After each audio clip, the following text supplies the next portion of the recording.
Hello and welcome to Real Hi-Fi Help. In this video, I will be reviewing the Mcintosh 275 Mark 6 edition. And welcome back. So I've got a picture of it here. This is like the 50th anniversary edition. It's slightly different to the Mark 6, but yeah, I will also be commenting on this 50th anniversary edition. So, yep, let's have a look at it. Previously, I did a review on the Mcintosh MA9000, which is currently here in the 16th of July 2020, the highest integrated model. And I wanted to compare this transistor sound to the Mcintosh tube sound. So, MC. Yeah, just to give you some pictures here, and here you can see what I wrote. Let's just go back here. You can see what I wrote about the MA9000, how I rated it, and just notice that 100 is like the best possible sound. This is not Hi-Fi magazine sound when they give artificially good reviews. This is like the best possible sound. And these are my considerations to that. So yeah, just check that video out and check everything else that I do out, because I know that a lot of people that watch these Mcintosh videos, they just come from YouTube or Google, and then they don't look at the other videos that I have. And the other videos that I have actually have some pretty important information, giving you the tools that you need to kind of shape your own sound. So I would definitely recommend looking at that. So I'm just going to go to the top and start this review. Mcintosh 275.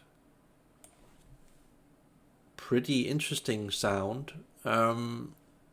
It's a classic, It's probably the most popular tube sound, and it's been around since the 60s, I think, since the 1960s, and this is the sixth version of that amp. And yeah, it's interesting. I get why people are so fascinated by it and why it's such a classic amp. So let me just go a bit more into the details. So with bass, we had the MA9000, the transistor amp. It got a 50 out of 100, and I would say that with the MC275, it just isn't quite as powerful. So I felt that it was just not quite performing on the levels with the MA9000. So, but to be fair, the MA9000 also costs more, even though it also offers more because of a DAC and headphone jack and all of that stuff. So you kind of have to put that in perspective. But it's a different type of bass, where this is more grippy, and it's more I wouldn't say skinny, but it's different. You have to kind of listen to it for yourself. But I felt that with the treble, it was just slightly worse, just like with the bass, just not quite performing. Still a lot better than most tube amps. So when I give a rating of 40 out of 100, don't misunderstand that. There are almost no amplifiers in the world that would get up to around 60. Okay, there just aren't a lot of amplifiers in the world that I would rate around 60, or definitely not 70 or 80. They're probably like a handful of amplifiers in that zone. So just know how to read these numbers. So I mean, this is an amplifier that I can fully understand why people are so fascinated by the sound. It's a warm, traditional American, big, bold American type of sound. It's very forgiving. It's a perfect amp for a lot of people who don't really know a lot about hi-fi, who want to start with a good starter tube sound, and they want something that's forgiving, so they can play a lot of their bad recordings on it, then they can use a lot of bad cables, a lot of bad speakers, and a lot of bad rooms, that probably open up to other rooms, because they have a tendency of like spreading the sound all over the place, making it a bit chaotic. So I get it, this is like the old daddy tube amplifier forgiving type of sound. So there's a lot of stuff that you can do in your hi-fi system where you mess everything up, and this will still kind of forgive that, but still give you an impression of that it's up there in class, and it's got that like royal warm type of sounds. So I get it. I also know a lot of people that are very sensitive to high pitched sounds, screechy sounds, and they don't want to challenge the sound. They want it like in this old traditional warm, creamy type of way, and I get that. So yeah, this is a good amp for those type of people who want that traditional tubey type of sound. So dynamics, yeah, I mean the I would say it's kind of the same like the old MA 9000. It's just in a more warm, old school way. Details. I mean the MA 9000 was very linear in detail. It has a very square, correct type of audio signal when you measure it, where the 275 amp is just, I would rate it at the same level. It's just totally differently prioritized, meaning that it's just warm, royal, forgiving. So yeah, I would rate it at the same level.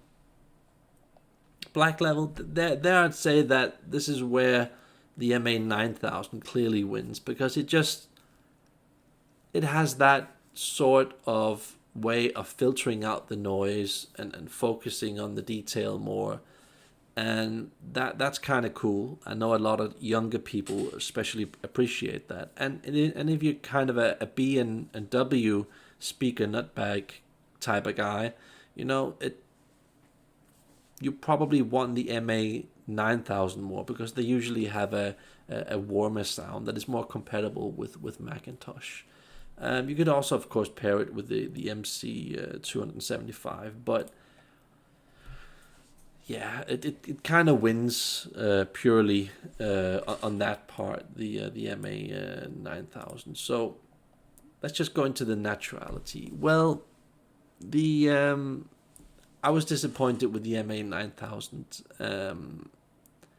I just felt that it was still a bit skinny, still a tiny bit metallic, still a bit mechanical in sound. Where I think the MC 275, yeah, it does seem less mechanical and more focused on the music and less focused on the structure, and that's really nice, So I think it just basically comes down to, MC 275 tube amp. That's basically for people who just want to relax and listen to music, and they don't want to challenge the music too much, and they don't necessarily know a lot about hi-fi. They might know a bit, where I think as when you have the MA 9000, it's just, you need a pretty high-class speaker for that not to be overly boring, bright, and mechanical and analytical in sound. It can be a bit analytical in sound, the MA 9000. But that's also like, that is typically where you separate transistor and tube sound when you have the same brand. Those are typically the characteristics of transistor and tube. So, yeah, soundstage, it's a bit more big and bold on the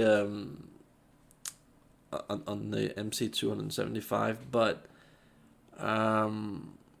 again, not 3D enough for me, and I would rate it about the same as the 9000 model. Clarity, yeah, I think the 9000 model does seem a lot more clear. with the 275. It just, it has gotten a lot better.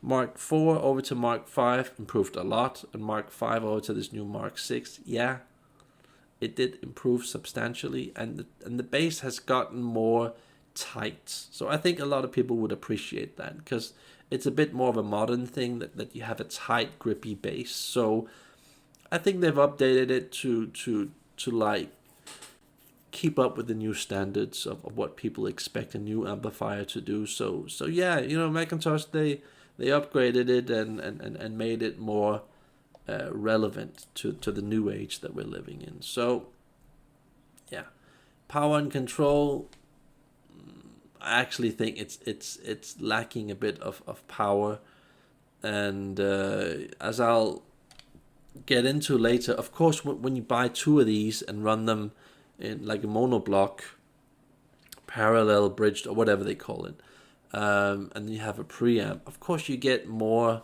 oomph, more grip, more authority and all that, but it also costs a lot more, so that also has to be taken into consideration. So I generally find the amp a bit weak, considering that it's 75 watts. It's just, I find it a bit disappointing actually, because my Audionote 10 watt amp seems stronger than this. I know it requires a more efficient amp, but you have power and control, and you have it at different levels, just like you have your warmth. You can have a lower level of warmth, and you can have a more sophisticated level of warmth, where you go deeper into the picture and it becomes more genuine, instead of this like fatty, bloated warmth, and that's why I feel that the Mcintosh, just generally as a brand, not really crazy about the power and control, because I always, when I listen to the power and control, how they are able to separate stuff in the whole Mcintosh signature, I do consider it a bit of a way of cheating how they attain the power and control. A lot of people that are new coming into hi-fi, they will probably, with their normal gear only costing like a third of this, or a lot less than this, they probably think like, oh, Mcintosh, wow, that's the best in the world. I used to think that in the start, but then I kind of went through this long journey of trying everything, and opening up Mcintosh gear and tinkering with it, and I discovered why it sounds the way it sounds, and why it's so safe, and it has a lot to do with the build quality. So they have to kind of prioritize it in this way, so you kind of get it, where that they park the sound and make it safe, reserved, cool, and that is the Mcintosh sound.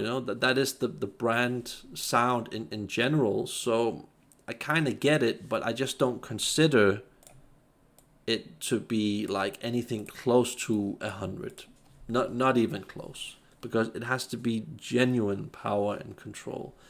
But compared to most amps, I mean, most amps will probably only rate like 10, 20. So I mean, compared to that, it will impress a lot of people. It will be very cool and powerful for them. So I get that.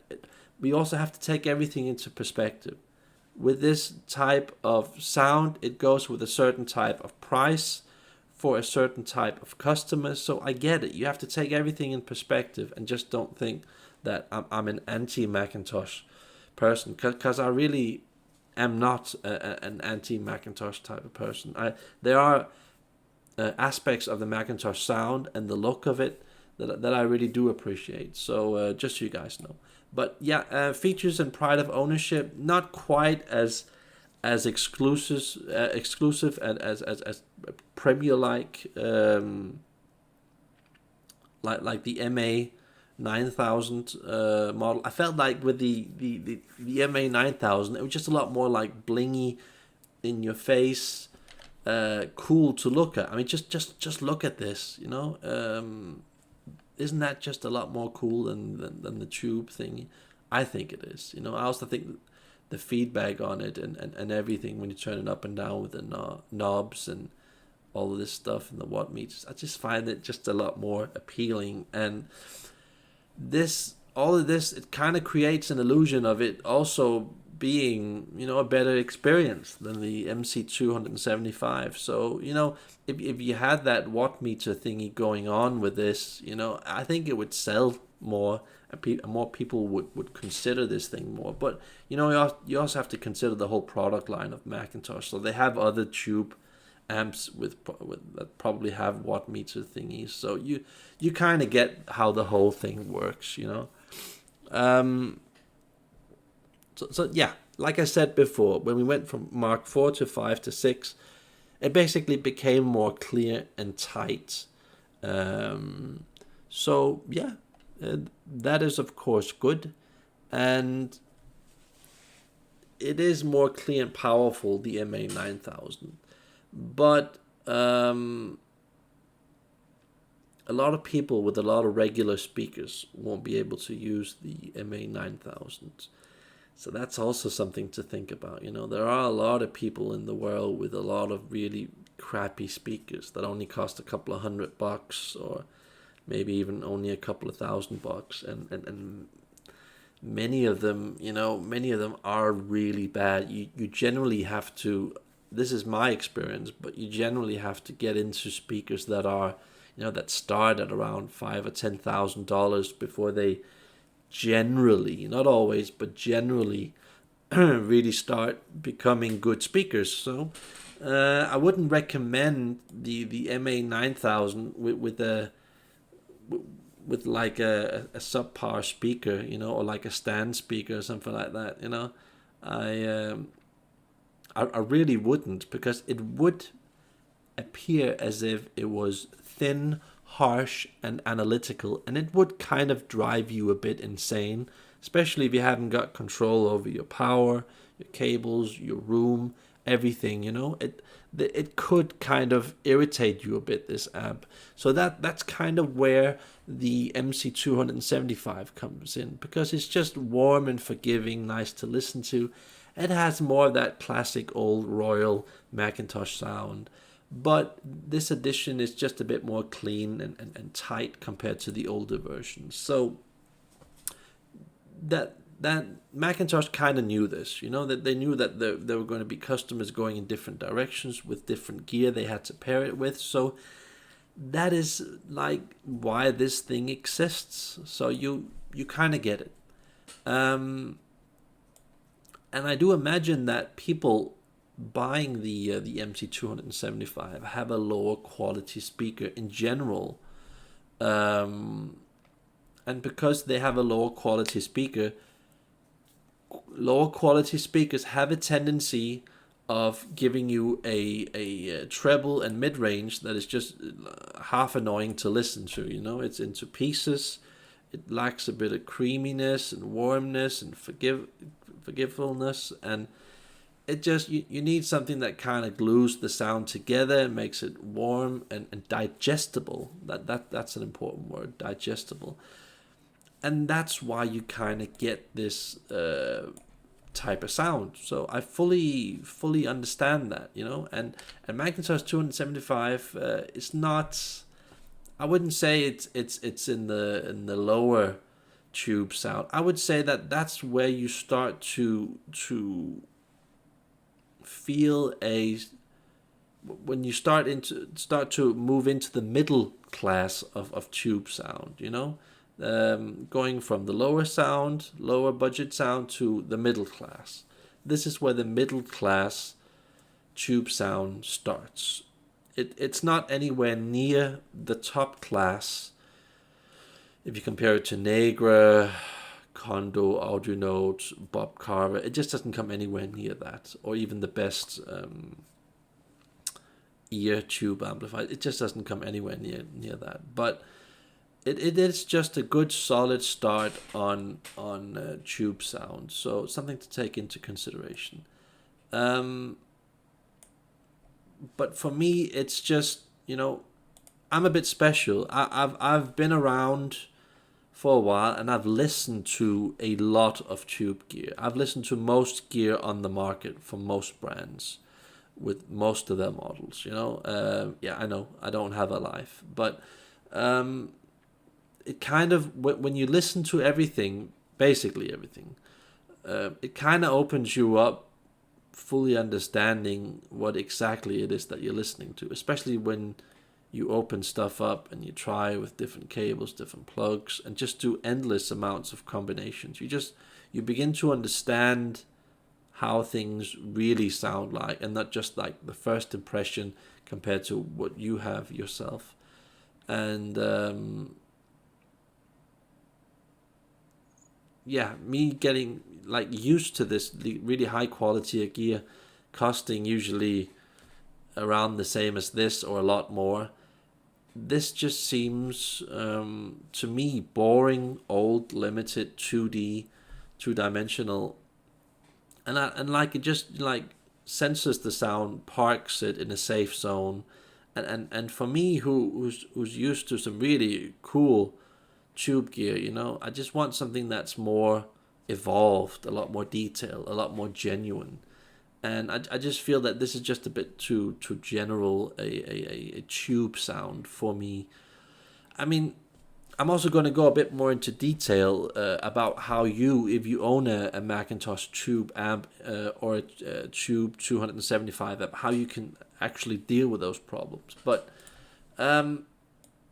just want to say that I would actually recommend for most people not choosing this amp, but having something that's more edgy, fun, diva type in sound, like more personality, more 3D, sexy, and alive, There I actually recommend the Ear 8L6, and it's actually cheaper than this amp, okay? It might not be as pretty to look at. Let's just see if I can get a picture of that. It's like this. A lot of people probably think that this is not nearly as pretty as the Mcintosh one. I get that. It just has more charm, more personality. It just seems more real. I wouldn't say it's a lot better than the newer MC275, but it's still it's still noticeably better. And actually, I prefer this type of sound. It just seems more genuine. And going into the 50th anniversary version of this amp, yeah, it kind of is better than the Mark VI. Just slightly better at every single point. Not really very much noticeably better, but just a tiny bit. So, but yeah, that's kind of how it works. And if you want to go on to another level where it gets better, then take the top ear models. Take then after that the Jadis amplifiers. They're quite a bit better than the ear amplifiers. And then you take something like Bob Carver, like the 180 monoblocks. That just blows everything away here. That is a lot better than all of this stuff. But then you get more into like the Negra type of tube sound, and then we're like, that's just a whole different level of detail. That's just better on every single level. And then you get something like Kondo, or even better, Audio, which is like the best in the world. So just to give you guys some perspective of how the whole tube gear works. Like, and I know there's going to be a lot of people looking at this video thinking, sounds like there's something wrong with his hearing, or we all hear sound differently. And I personally don't believe that we all hear sound differently when you really break stuff down and we all listen to the same gear at the same conditions. But I do believe that, yes, we all, how things are right now with how we're all built differently, and how we've all started at different points, and right here and now, because of that, we don't all have the same point of reference. That, yes, at a superficial level we are hearing different things, but when you really understand it, when you've gone through the same journey I have, then you will probably most likely agree with me. So you have to kind of have been on that journey to fully understand it. So, but let's just say that you're stuck with a Macintosh tube sound or a 275. You can still, with this newer version, I wouldn't have said that with the older version, but with this new Mark 6 version, there is actually a bit of extra stuff you can get out of it. You know, there is a bit more clarity, a tiny bit more depth in the sound compared to the older versions. So what I would do if you're in that situation and you don't want to upgrade your amplifier because you think, oh, this takes too long and all of that, and I have to test this new amp and it's in a different part of the country and I don't know how it's going to sound through my speaker and all that. What I would suggest for you is that you simply, very importantly, have a Macintosh CD player with a Macintosh tube amp. They do click very well, and it will make your Macintosh sound more available, more flexible. It will make it do some more things. You know, it won't just limit and park the sound quite as much. And then I would recommend, I know a lot of people who have Macintosh gear don't believe in cables and plugs, but with this particular amp, it sounds fantastically good using 029 plugs or 037 plugs together with summer cable cables. If you combine that, so you have a power cable and a speaker cable, you will make the Macintosh sound a lot more appealing, a lot more evolved, a lot more exciting. It will kind of cut through the fat a bit more, and it will actually give you the impression that you have an Ear 8L6 amp. It actually might sound even a tiny bit better if you compare this Ear amp with regular cables, you know. So it's just to let you guys know there is an extra gear. You can achieve that sound. You don't have to necessarily buy a really much more expensive speaker or an amp. You can like take a shortcut and do it this way. It kind of adds an extra gear to the sound. So I definitely would recommend doing that. And also just in general, know that Macintosh transistor gear and tube gear in general is very good on Macintosh speakers, JBL speakers, Clips, Fenderstein, B&W, and Sonos Faber. Those are like the safe winner combinations with Macintosh gear in general, because they kind of go in the same similar direction. So, and I would recommend, you know, because if you only have one of these and it's connected to a CD player, you know, you don't have a preamp or an extra one so you can run it mono channel, it will sound more boring and gray and weak. So what you can do to compensate in a good way is actually, you know, put it up on a JBL, the new JBL L100 Classic, because it's pretty efficient. The old version wasn't quite as efficient, but I think it's around 91 or 92 dB. But that's with a stable ohm impedance. So what that means is that it's basically like a normal 95 dB speaker. So, I mean, having a pretty efficient speaker on an amp that is a bit boring is a pretty good combination. And I think that a lot more people should consider that, because it does get overly boring and gray and conservative with Macintosh gear if you have it on a you know, on these speakers that aren't very efficient, because efficient speakers generally are more lively, more fun to listen to. So I would suggest trying to do that instead of going in the safe direction of taking like an old B&W speaker and saying, oh, I'm just going to take this like 20-year-old B&W speaker that's a standard speaker which only has 88 dB efficiency, you know, and trying to fire that up in a big room, for example. It's just, it's just a really bad combination. So I'm just gonna turn off my alarm. 1 second.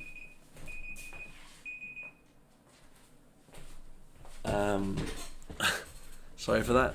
And that's a really good tip. So like I said, there are a lot of these speakers in the world, these $1,000 to $3,000 speakers that were new probably 15, 20, 25, 30 years ago, stand speakers. And I generally find that when you have those speakers on a Mcintosh tube amp, it's just really overly boring and overly safe. And I get when you have a Mcintosh tube amp to kind of like fix that hole, so you don't have to buy an expensive speaker. So it's something to really consider. Yeah, that basically takes care of that review. And also remember to check out my other videos, my MA 9000 review, and some of the other videos that I have, because those are really good videos that will make you save a lot of money and a lot of time. So yeah, this is me logging out, and have a nice day. Bye.